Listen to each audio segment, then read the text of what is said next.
Audible is the leading provider of spoken word entertainment and audiobooks, ranging from bestsellers to celebrity memoirs, news, business, and self-development. Every month, members get 1 credit to pick any title, plus 2 Audible originals from a monthly selection, and access to daily news digests from the New York Times, the Wall Street Journal, and the Washington Post, as well as guided meditation programs. Between a full-time job in IT and a full-time job in podcasting, it gets harder and harder to sit down and read the books I'm interested in. This is where Audible comes in. I can listen on my daily commute, relaxing, or while out running errands and still get in the books I've been wanting to get into. You can download titles and listen offline anytime, anywhere. The app is free and can be installed on all smartphones and tablets. Now you can try Audible risk-free with a special 30-day free trial by visiting audibletrial.com/nerdery and murdery. That's audibletrial.com/nerdery and murdery. Don't let your busy life get in the way of that great book you've been wanting to read. Go get your free trial of Audible today. This podcast is sponsored by BetterHelp. This is Geoffrey, and we've talked about many times before that I experience problems and struggles with my mental health, and really without a healthy mind, being truly happy and at peace is hard.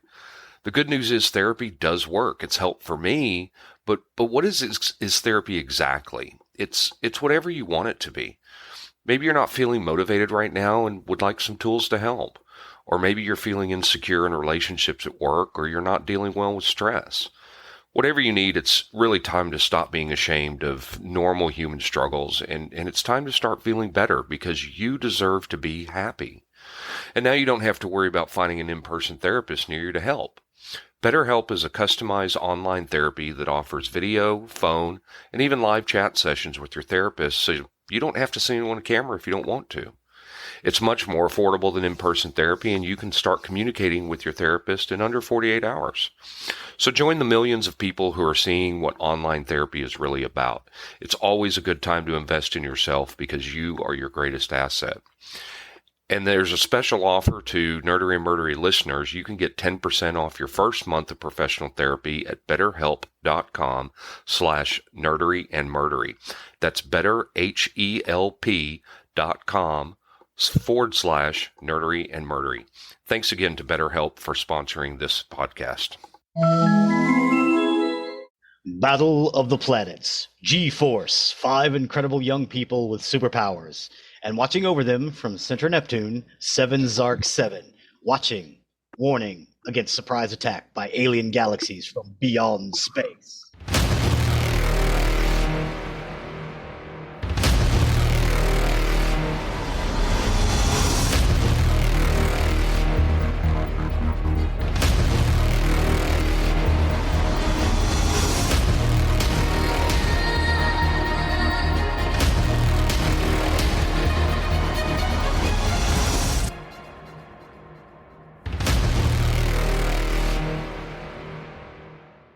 Welcome to episode 111 of Nerdery and Murdery.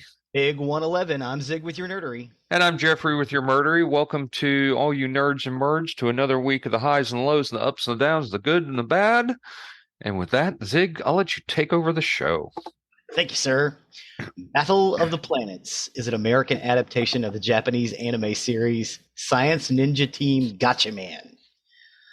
Of the 105 original Gatchaman episodes, 85 were used in the Battle of the Planets adaptation, produced by Sandy Frank Entertainment. The adaptation was generally faithful to the plot and character development of the original Gatchaman series, but significant additions and reductions were made in order to increase appeal to the North American television market of the late 1970s, as well as to avoid controversy from parents. These included the removal of elements of graphic violence and profanity.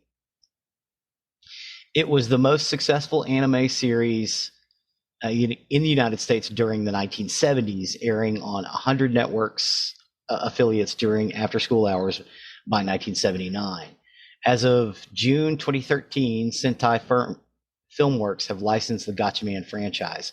An oft-delayed CGI film based on the franchise Gatchaman, last slated for a 2011 release from Warner Brothers, was officially canceled in June of 2011. However, a live-action Gatchaman feature film was released in Japan in August 2013. As of 2018, the series has been made available for stream on HDive. So I'm going to borrow the Podback machine if you don't mind. Let's go back in time to here. It would have been 1978. I was in kindergarten. Mm-hmm. I would come home after school, turn on Channel 11, and watch this religiously. Yep. Every day. I did too. In school, we would take construction paper and make little communicators so we could use them. And on the playground, we played G-Force, Mm-hmm. which is what we called it. Every day, and then there was kind of a cliffhanger in the last episode, and the next week that started up, we were watching Star Blazers instead, which I also thought. Right. We've actually talked about this here on the show that just I hated that because the series did end on a cliffhanger, and then Star Blazers started. It sucked. And that's why you hated Star Blazers? Yes. To this day. Yes. Star Blazers is really good. You should give it a shot. But yeah, so the regular cast, the American cast, was Alan Young as 7 Zark 7, Keop and additional voices, Casey Kasem as Mark and additional voices, Ronnie Shell as Jason, and Key Luke as Zoltar, the Spirit, Kronos, and additional voices, Janet Waldo as Princess Susan and additional voices, and Alan Deinhardt as Tiny. And he also did additional voices. There are a lot of other additional voice characters, but those are the guys that were in the episode, basically, or in every single episode. Mm-hmm. So in April of 1977, Sandy Frank attended the MIP TV conference in Cannes. It was here Frank first encountered the Japanese animation Gatchaman from producer Tatsunoko Productions, run by the Yoshida brothers. Frank committed to release the series in the U.S. after he saw the success of Star Wars in May of 1977. Battle of the Planets is the title of an American adaptation of the series created by Frank. Frank authorized new footage and hired writers to add dialogue to fit the look of the animation without referencing the original scripts. And again, they took 105 episodes and whittled them down to 85. But they didn't make any more than that. Now, in Japan, it went on. They did some other stuff later on and kind of kept it going. But over here, they only made the original 85 episodes because they couldn't figure out how to tell that Japanese story because a lot of the things they cut out, like Zoltar was just like everybody on his planet was hermaphroditic, and they couldn't figure out how to explain that to children without getting into trouble. Because Battle of the Planets was aimed squarely at children as opposed to, Science Ninja Team Gatchaman was primetime television in Japan. Mm-hmm. So maybe I should explain the series itself. Battle of the Planets cast 5 young people as G-Force, consisting of Mark, Jason, Princess, Keop, and Tiny. G-Force protects Earth from the planet Spectra and other attackers from beyond space. The most prominent field commander of the Spectre forces was a villainous, masked individual known as Zoltar. Zoltar would receive his orders directly from a being he would refer to as the Luminous One. The Luminous One would appear as a ghost-like, disembodied floating head, kind of diamond-shaped. Who or what the being actually was is never explained in any detail throughout the series. The main ship of the G-Force team was called the Phoenix, which could carry, transport, and deploy 4 smaller vehicles, each operated by 1 team member. And of course, Tiny flew the Phoenix. The 4 vehicles included a futuristic race car with various hidden weapons driven by Jason. The vehicle was concealed within the Phoenix's nose cone. The Galacticycle, a futuristic motorcycle Princess rode, was stored within the left wing capsule of the Phoenix. Keop's Space Bubble, an all-terrain tank-like vehicle capable of VTOL, as well as being a submersible craft, was held in the right storage capsule of the Phoenix. And lastly, a futuristic jet fighter, Mark Pilots, was stored in the top rear section of the Phoenix. The command island structure. and was used its tail fin to make the center of the tail fin for the Phoenix. The 5th crew member, Tiny, was assigned to pilot the Phoenix. A regularly featured plot device was the transformation of the Phoenix into the flaming bird-shaped craft able to handle virtually any exceptional situation by functioning as a sort of giant super blowtorch called the Fiery Phoenix, which is a fairly apt description. The Phoenix's primary weapon was a supply of rockets called TBX missiles in the series. It also occasionally flaunted a powerful solar-powered energy blast, although the team had the misfortune of choosing very cloudy days to use it. The G-Force team themselves used a combination of martial arts skills, ninja-like weapons, and then their cerabonic powers to dispatch hordes of enemy soldiers and overcome other obstacles. Their bird-like costumes included wing-like capes that could fan out and function nearly identically to parachutes and our wingsuits.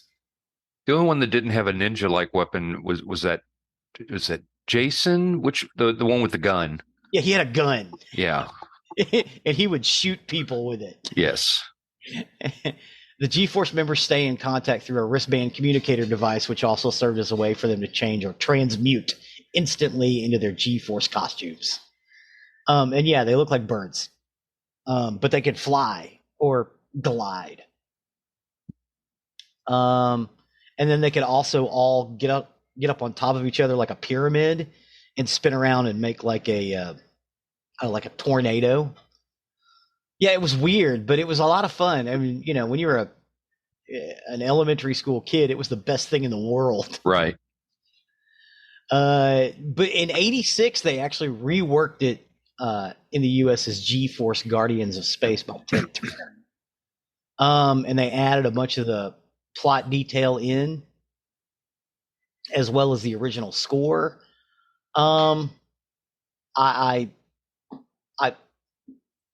I did not like G-Force, the 1986 version. Mm-hmm. I didn't think it was as good.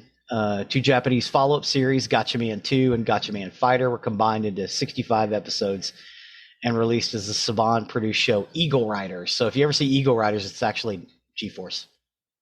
Only 13 episodes were aired in the United States, though. So yeah, they took this series and kind of changed it. They added a robot character, Seven Zark 7, to kind of watch over them, who was obviously patterned after R2-D2. Right. I mean, obviously. Yeah. He would also do explanation voiceovers. Kiop in Battle of the Planets didn't speak. He talked in clicks and whistles. Jinpei in Gatchaman could talk, but he the reason they took a lot of his lines out is Jinpei cursed all the time.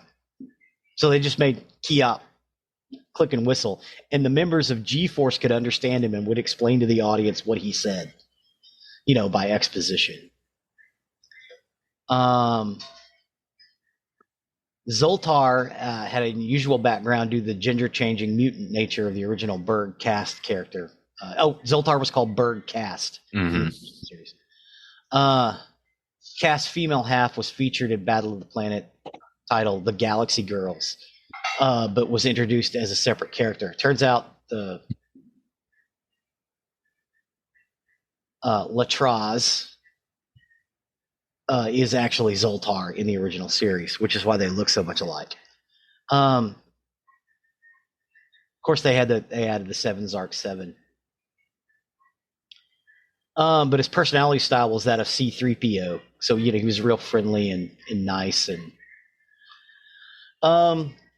yeah, this show captivated American children in the late 70s all over the place. It showed in just about every market. And yeah, you were watching it out in I was in Wichita Falls. So you were probably picking it up from that Wichita Falls station up there. Yep. Yeah, so it really captivated a lot of kids. In Japan, they produced toys. You can actually buy the G-Force models and stuff, the Phoenix, the little the little car, the little airplane, the little bubble thing, Mhm. space bubble, and the motorcycle. And you can actually get them where they will actually fit up into the Phoenix. The Phoenix was a really unusual design. I think what kind of captured all our imaginations. It's a cool ship. Oh yeah, of course it was long. It kind of pyramid shaped. It had a real long pointed nose cone and flared out toward the back. It had two huge wings on it, and each one of them had like a nacelle at the end of it, which is where the car and the bubble, the space bubble and the motorcycle raised up into. Yeah. But when it had that final fin, it was really cool looking. Just a lot of fun,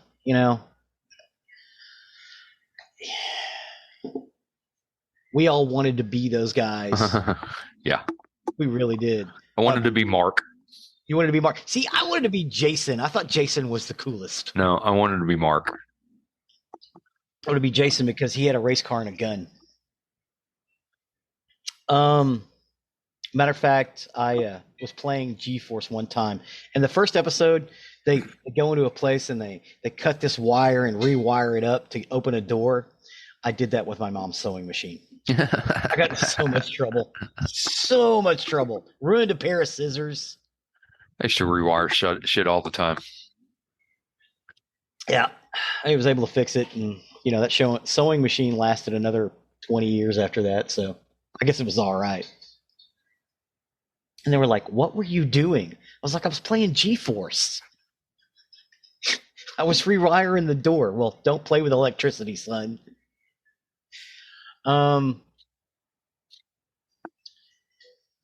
So they would have them because Zark was new. When they would film them interacting with Zark, they would just put them on a screen. So Zark was never in the room with any of them. Right. Because again, he was. They actually went into a room in at least one episode. In one episode, did they really? Yeah. I need to go back and watch it. On our YouTube playlist, I have added, I want to say 10 or 15 episodes of Battle of the Planets just for our people to watch, especially the opening.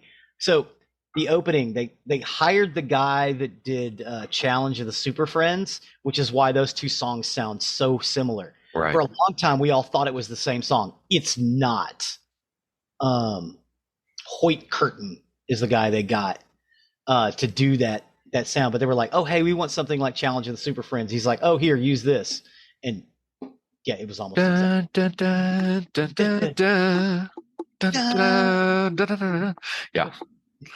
Yeah, it's playing through my head right now. So yeah, every single episode opens with that. I didn't cut that out at all, so you guys really should enjoy that. Plus, with that great voiceover, oh my god, it was so good.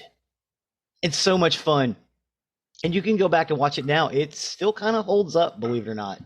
I mean, if you can forgive the 1970s costumes with the big giant bell bottoms. Right. Not their G-Force outfits. Their G-Force outfits were real streamlined, but when they were hanging out, they wore basically ringer T-shirts and bell bottoms. Mm-hmm. But that is about it for G-Force, other than get out there and check it out. They had these great cosmic monsters like a Gojira that they would send down, and of course the Phoenix would have to defeat it by turning into the fiery Phoenix, and it's just amazing. It's amazing. Yeah, every episode. Yeah, and really great artwork. The artwork is really, really good. Occasionally the Phoenix will be the wrong color for like a scene and then switch back. Most notably in the opening. The red nose cone turns blue and then turns back to red. Yeah. That's the one that bothers the most people. But I mean, honestly, it's just from one episode. It only did it the one time, but because they used it in the opening, it's kind of glaring. Sure. But yeah, some of the coloring, the drawings were great. Really, really top notch for 1972. Oh yeah. Yeah, I enjoyed it. I absolutely love Battle of the Planets. I was like you. That was a must watch every afternoon. Every afternoon after school. Absolutely. Couldn't wait, and then go play G-Force with the other kids on the street because we were all watching it. Yes, everybody went home and watched it. Yep. Christina and I would come home. We would have a snack. We would watch G-Force, and then we would watch the Sid and Marty Krofft show that came on right after it. Mm-hmm. Good times. Good times. Thank you for that trip down memory lane. Hopefully some people will go check that out. Check out on our page so you can see what we're talking about, and go find the episodes. It was great. It was a great show. Yeah. They're not really readily available except on YouTube, which is why I was able to get so many. Yeah. They're full episodes. So enjoy. Awesome. With that, then I will take over on the murdery side of the house. Murder. For today, I got my information off All That's Interesting, Wikipedia, WFMZ News, Law and Crime, and Lehigh Valley Live. And this is the story of Princess Doe. Princess Doe? Princess Doe. Okay. So on the morning of July 15th, 1982, gravedigger George Keiss discovered a body in the rear of the Cedar Ridge Cemetery in Blairstown, New Jersey. The body was found lying on its back just over a steep bank that leads to a creek below, and the victim's face had been beaten beyond recognition with a yet-to-be-determined object. Due to the significant decomposition of the body, her eye color could not even be discerned. Wow. The body was clad in a red short-sleeved shirt. A peasant-style skirt was found lying on top of the victim's legs. No undergarments were found. But despite this, no conclusive evidence of sexual assault was found, but this was difficult to determine because, again, the degree of decay of the body. There was a golden cross necklace that was found tangled in the victim's hair, and 2 earrings were found in her left ear.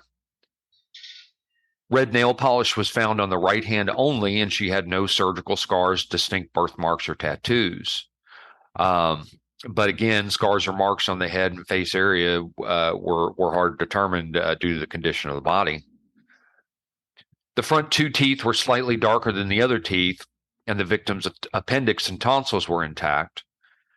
Forensics anthropologists determined that the victim was not pregnant and had never given birth, and was most likely between the ages of 14 and 18 years old at the time of her death.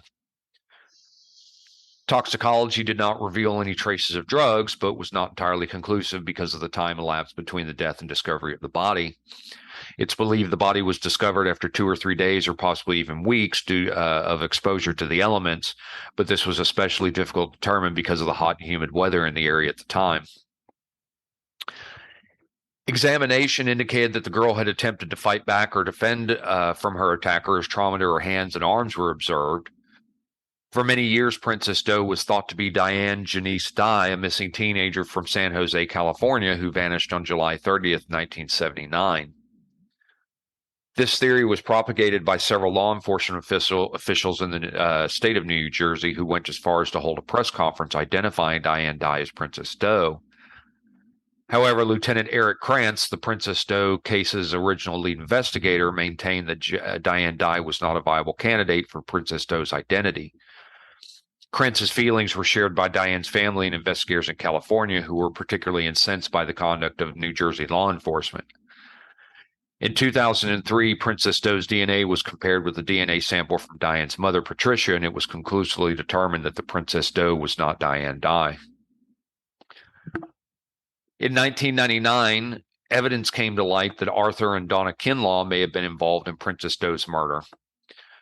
Donna was arrested in California for attempting to commit welfare fraud by using the name Elena, which was traced to a Long Island native. When the police questioned her, she gave them details about the murder of a, quote, Linda, and her testimony put the Kinlaws behind bars. Donna gave details about 2 murders Arthur had committed of 2 other female victims who remain unidentified. After Arthur was faced with a death sentence, Donna told authorities that Kinlaw had killed another woman who was a sex worker earlier in 1982. She told police that she was with Arthur in the cemetery and witnessed him commit the murder. And another report states that Donna Kinlaw said that in July of 1982, her husband brought home a teenage girl, left home, and returned without her. He apparently disposed of her clothing and cleaned his vehicle, and afterwards he threatened his wife, claiming if she did not attend her job, he would take her life as he did to the girl he brought home. However, lack of corroboration meant that Arthur Kinlaw was not charged. Lieutenant Stephen Spears, who worked on the case as a member of the Warren County Prosecutor's Office, from which he's now retired, stated that Kinlaw claimed responsibility for her death, but I have no physical evidence to confirm that, and without the identity of Princess Doe, I have no way of connecting the dots, so to speak, putting her in a place where he could have been or would have been at the same time. Spears also reported that he doubted the confession because the Kinlaws could not provide a name for Princess Doe, even though they had claimed to be with her for a period of time. Despite the fact that he questions the credibility of their statements, Spears does not believe the victim was native to Long Island, New York. However, Donna Kinlaw was interviewed by a forensics artist who created a sketch of the girl he claimed to have met, which does resemble the most recent composite. Arthur Kinlaw does remain incarcerated for 2 counts of second-degree murder. After seeing images of the girl's clothing in a newspaper, a witness named Anne-Marie Latimer reported to officials that she remembered seeing a girl wearing the same clothing as Princess Doe purchasing cigarettes on July 13, 1982, just 2 days before her body was found. Latimer stated that she was shopping with her daughter at a supermarket across from the cemetery and observed and was able to describe the victim's unique clothing.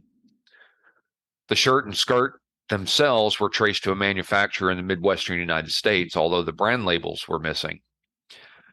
3 people reported after viewing photos that they bought similar clothes at a Long Island store, which is now closed. It's unknown if the store was specifically located in Long Island or possibly in other locations.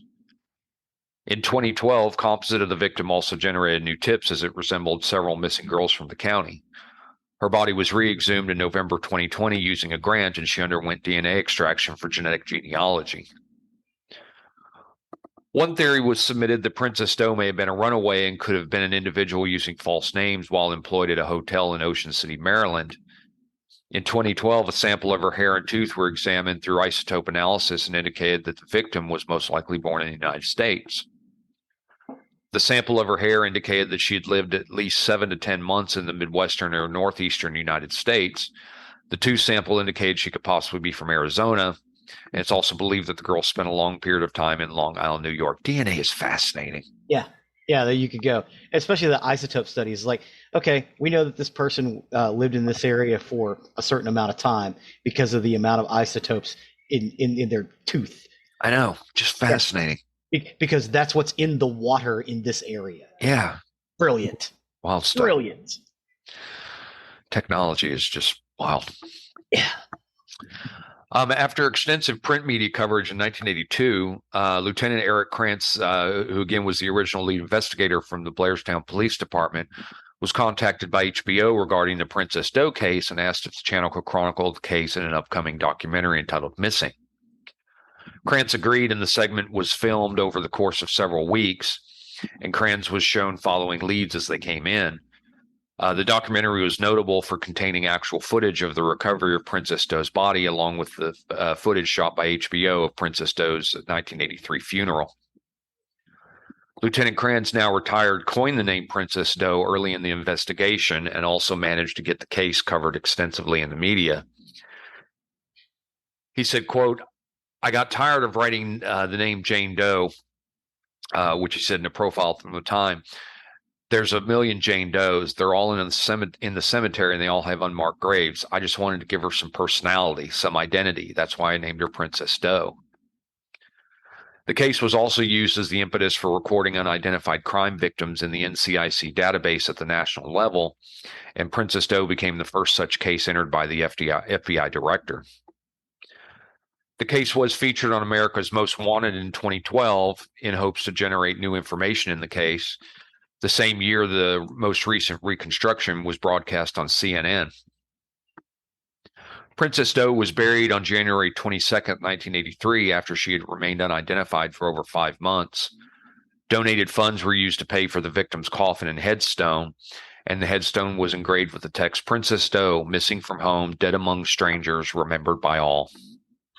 Oh, that's sweet. On July 15, 2012, a memorial service was held for the 30th anniversary of Princess Doe's body being discovered at the top of the ravine where her remains were found. Over 100 citizens attended, as well as several reporters and cameras. The victim's clothing, as well as her reconstructions, were displayed for public viewing. And on October 12, 2014, Princess Doe was honored at a missing persons rally in the area. In May of 2021, investigators were notified by the NCMEC,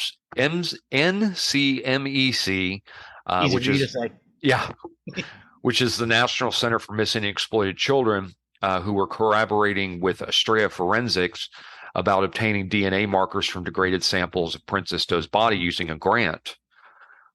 On June 18, 2021, investigators received the news that Estrella Forensics agreed to extract DNA and construct a DNA profile.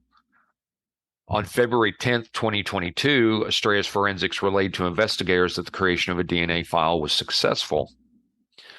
The results were sent to the NCMEC's consulting genealogist from Innovative Forensics Investigations. The managing officer was Jennifer Moore, who agreed to perform unlimited genealogy free of charge. That's awesome. Yes. Because it is an expensive test. Yes. On February 22nd, 2022, Innovative Forensics announced to investigators that they found a candidate for Princess Doe. Investigators went to West Babylon, New York, where they met Robert Olenek Jr., who they suspected was Princess Doe's brother. They also connected a DNA sample to build a mitochondrial DNA profile. The Union County Prosecutor's Office Forensics Laboratory assisted by creating an STR DNA profile through the victim's sister's DNA sample. And Mitotyping DNA Technology sent the results to the Union County Prosecutor's Office Forensics Laboratory, who then sent both the mitochondrial DNA and STR DNA profiles to the University of North Texas for human identification. Now, on April 29, 2022, the center formally identified Princess Doe as Dawn Olenek. She was formally announced on July 15, 2022, which was the 40th anniversary of her discovery. Prior to her disappearance, Olenek lived with her mother and sister in the city of Bohemia on Long Island after her parents divorced. Robert said that when she left home around June 24, 1982, at their mother's request, and she was never seen or heard from again. Arthur Kinlaw has now been charged with 1 count of homicide as a result of the subsequent investigation, witness statements, and his confession of Olenek's murder. He'd already, of course, been locked up in New York State Prison for the 2 counts of second-degree murder from the 2000 conviction. The county prosecutor, James Pfeiffer, said Kinlaw wrote multiple letters to the prosecutor's office starting in 2005 and admitted in person that he killed Dawn Olenek. But the prosecutor said they didn't have enough information and evidence to charge Kinlaw until now. The sticking point was that investigators could not identify Princess, so they could not corroborate his statement. It's believed that Dawn refused his demands to go into prostitution and was driven to New Jersey. They both ended up in Blairstown, where Kinlaw murdered her in the Cedar Ridge Cemetery. Neither Dawn Olenek or Kinlaw had any connection with the town. Again, Kinlaw still remains imprisoned at the Sullivan Correctional Facility in Fallsburg, New York to this day, and investigators are now looking to piece together Dawn Olenek's movements in the time leading up to her death. For over 40 years, the people of Blairstown have been protective of Princess Doe, and now her family is deciding whether or not she should stay in New Jersey or come home to New York.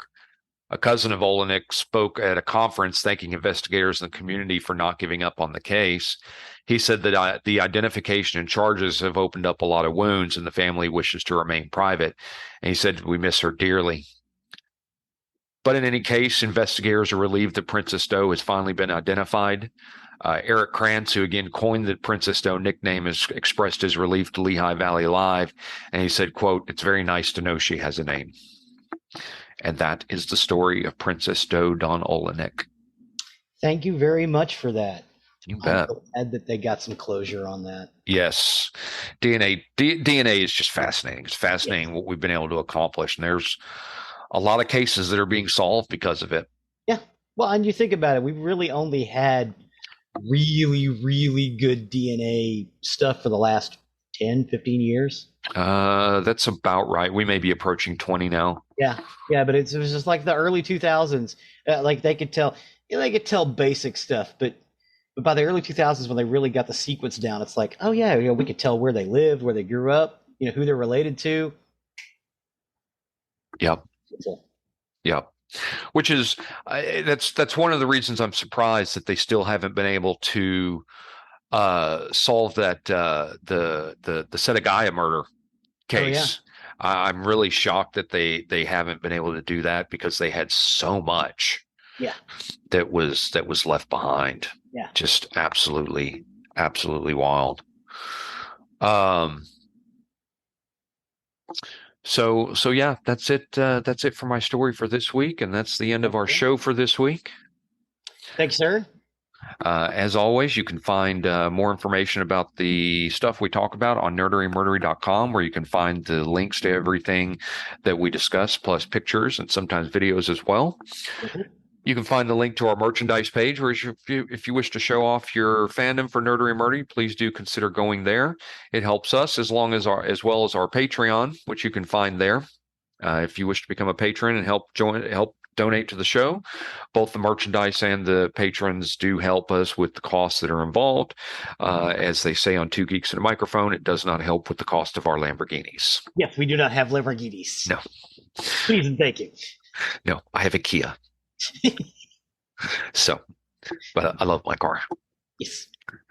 Yeah, and make sure to check out Zig stuff on TikTok and YouTube. He puts fun videos out there as well, pretty much constantly. So I appreciate that. Yes. I put out a TikTok every day, sir. Thanks for all the work you do on that. It's great stuff. I love seeing that in my Facebook feed. Thanks, sir. Facebook for all of us older people. Young people aren't using Facebook much anymore. No. It's mostly TikTok, Instagram, stuff like that. Yes. Yeah, I put it on that too, but yeah, it's easier to make it on TikTok and move it to other places. Right. All right, awesome. So thanks for joining us again this week, and we really appreciate you sticking with us, especially through the hiatus, back for our second episode. And we'll see everybody next week. And with that, I have been Zig with your nerdery. And I'm Geoffrey with your murdery. Cue the music.